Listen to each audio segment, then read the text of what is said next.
6 बजे स्नान करते हैं तब लगता है कि क्या साधना करोगे आप, कोई भी।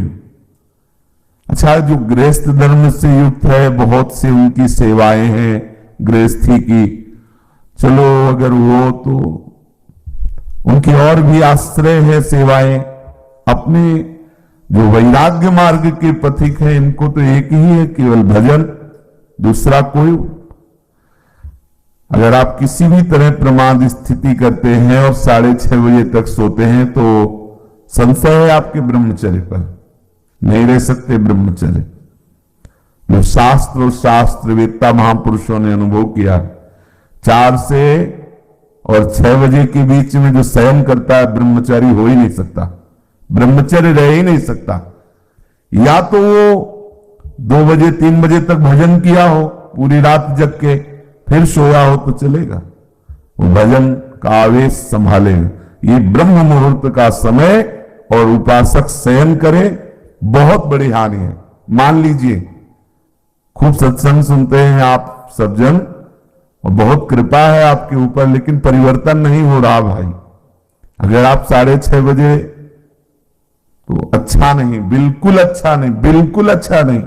ये दिनचर्या तो बिल्कुल ठीक नहीं है। आप लोग सावधान हो, जो भी हो सावधान हो जाइए। ये बिल्कुल आपके जीवन के लिए घातक दिनचर्या है। 2 बजे बहुत उत्तम है उठना, पर नहीं तो 3 बजे, आखिरी 4 बजे। साधक होके 4 बजे के बाद शयन कर रहा है, मुझे तो नहीं लगता किसी भी स्थिति में नहीं। हमें लगता है कि दवा खवा दी जाए तो नहीं कहते, नहीं तो किसी भी स्थिति में कोई बीमारी, कोई भी ऐसा रोग अपना प्रभाव नहीं रखता जो दिनचर्या को बाधित कर दे।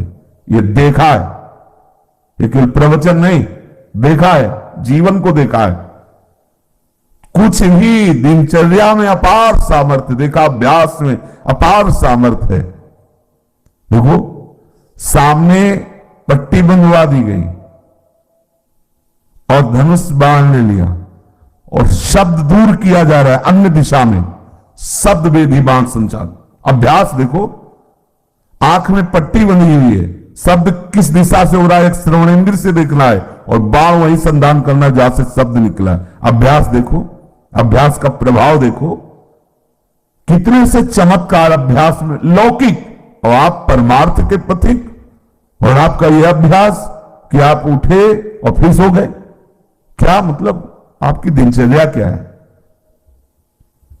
आप भगवद आश्रित, इसका मतलब प्रमादी थोड़ी है। आप भगवद आश्रित, इसका मतलब प्रपंची थोड़ी है। अहम का त्याग करके भगवद आश्रित होकर हम भगवत मार्ग में चलने वाले पथिक हैं। इसलिए सबसे प्रार्थना है, जो पीछे हुआ आज से एक नई दिनचर्या आप देखो।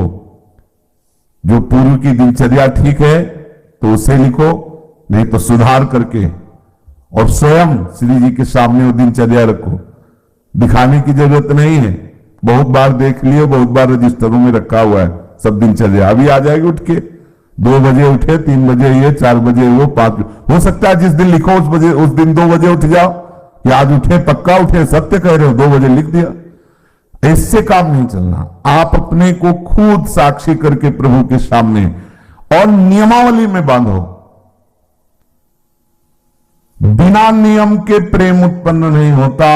वो प्रेम की एक दशा है जो नेम को लय कर देती है। नियमावली में आपकी दिनचर्या सही होनी चाहिए, आपकी नियमावली ठीक होनी चाहिए। किसी भी संत के जीवन को आप देखिए, देखो एक स्थिति सिद्धावस्था में ऐसी आती है स्वाभाविक कि उनको देह से संबंध नहीं रह जाता, और उनकी बात अलग। आपकी अवस्था और उनकी बीच सत्संग में हुक्का मांग करके परमहंस जी, रामकृष्ण परमहंस जी कभी पकोड़ा मांगते, कभी, और उनका हम अनुसरण थोड़ी करेंगे इस बात में, वही धरो हुक्का, रुको और हम पी रहे। हम महापुरुषों का अनुसरण थोड़ी कर सकते हैं। महापुरुष किस दशा में, किस स्थिति में, उनके जो नियमावली उपदेश है, वो कहीं नहीं बोले उपदेश में कि हुक्का पियो, नहीं बोले। तो जो उपदेश बोले वो हमें आचरण में उतारने। हम क्या करते हैं, सीधे महापुरुष व्यास भरोसे कुंवर के, सीधे वो जो इस स्थिति में है ना, बस केवल इतना ही पकड़ते हैं, काहू के बल भजन को, इसलिए भजन नहीं करना, काहू के आचार, इसलिए आचार नहीं करना। मतलब जितेंद्रिय राग, पवित्रता और ये सब। क्या पवित्रता? गुरुजी ने कहा है थैली है मल की, क्या पवित्रता? हाँ, उसमें क्या सुना है नहीं प्रवचन में, आचार गए और जितेंद्रियता आदि नहीं। और वो व्यास भरोसे कुंवर, ये बात आई। सोवत पाव पसार, तो 6:30 बजे इसलिए जगला पड़ेगा कि 7 बजे 7:15 होते सत्संग में आना है, वो आ जाते हैं तो जल्दी जल्दी तिलक लग जाए, गुरुदेव जय महाराज, हाँ जय हो महाराज, वाह वाह वाह, हाँ क्या सत्संग में हो रहा है। को मिला है भगवत चरणारविंद का आश्रय और सतत जप। ये बिल्कुल खुली दो बातें हैं, ज्यादा इनमें समझने की जरूरत नहीं। अंदर से भगवत आश्रय और जिह्वा से जप। राधा वल्लभ श्री हरिवंश श्री हरिवंश। क्या जाता है भैया? अगर रोज का रोज शाम के हिसाब आपको न दिखाई दे तो बताना, रोज आपको वैराग्य बढ़ा नजर आएगा, आपको नजर आएगा अरुचि होने लगे। सच्ची कहते हैं भजन का प्रभाव, ये तो भगवत कृपा से भगवत चर्चा हो रही नहीं। 1 मिनट के लिए अंदर से मन राजी नहीं, ये जो हो रहा है 1 मिनट के लिए राजी नहीं कि अब ये सब, तो यही लगता है चुप किसी से मिलो मत, बंद करके दरवाजा अपने कमरे का, बस एकाकार वृत्ति। कब शरीर किस दशा को पहुंच जाए, बेकार काहे को बहिर्मुखता में फैल रहे, शांत। इसका फल है सदाकार वृत्ति में डूबना। और आपको बढ़िया अवसर मिला है, कोई जिम्मेवारी नहीं। देखो आप सत्संग सुन रहे हो, आप नाम जप कर सकते हो, नाम में ध्यान लगाए हुए श्रवणेन्द्रिय से सुनो। देखो बढ़िया आपकी समाधि अवस्था जारी। सत्संग क्या है?